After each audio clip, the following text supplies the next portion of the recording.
সামনে এসেছি। আসার পরে আমরা স্মারকলিপি জমা দিয়েছি। আমাদের আশুলিয়া যে ইন্সপেক্টর আছে তার সাথে আমরা কথা বলেছি। বলার পরে মালিক পক্ষের সাথে উনি কথা বলেছেন। সেই কথার উপলক্ষে আমাদেরকে 9 তারিখ, আগামী 9 তারিখে সকাল 11:11 সময় আমাদেরকে দিয়েছেন, আমাদেরকে সমর্থন দিয়েছেন।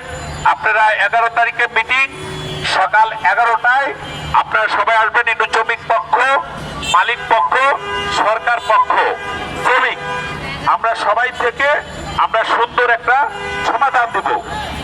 আজকে তার পরিপক্ষে আমরা যেহেতু আমরা কলকারখানা অধিদপ্তরের সামনে গ্রাহক কর্মসূচি দিয়েছিলাম, তার আশ্বাসে আজকে আমরা এইখান থেকে এই কর্মসূচিকে আমরা প্রত্যাহার করে নিলাম।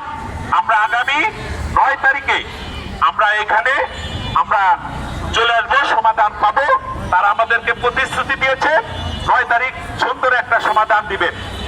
যেহেতু মালিকের সাথে কথা বলেছেন, আমরা চাই আমাদের শ্রমিকদের পূর্ণবহল আমাদেরকে বন্ধ কারখানা খুলে দেওয়া। এটাই তো আমাদের দাবি ছিল। আমাদের সময় মোতাবেক আমাদেরকে করতে ইচ্ছা হতো। আমাদের কিন্তু অন্য কোনো দাবি ছিল, এমন কোনো দাবি না। আমাদের সময় মোতাবেক আমরা অনেক ঠিক কোনোভাবে আমরা দাবি করি। আমাদের আশ্বস্ত করেছে সুন্দর একটা সমাধান ছিল আগামী 9 তারিখ। তবে একটা জিনিস, যারা প্রতিনিধি হয়ে গেছিল তারা শুনছে আপনারা কখনোই আপনার 2 পায়ে লম্বা দিবেন না।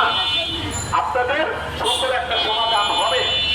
আপনারা এলোমেলো হবেন না। আপনারা যেরকম শান্তিপ্রিয় মানুষ, ওইভাবে শান্তপ্রিয় থাকবেন। আমাদের সুন্দর একটা সমাধান এখানে পাবো। আমরা আশা করি আপনারা ধৈর্য ধরবেন। আর বিভিন্ন জায়গায় ষড়যন্ত্র চলতেছে, এই ষড়যন্ত্রই আপনারা কখনোই আপনারা পা দিবেন না।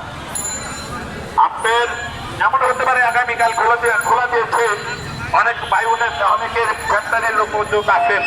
দেখা যায় যে আমি ওই কথাটা বলতে চাই না, আপনাদের বিবেচনা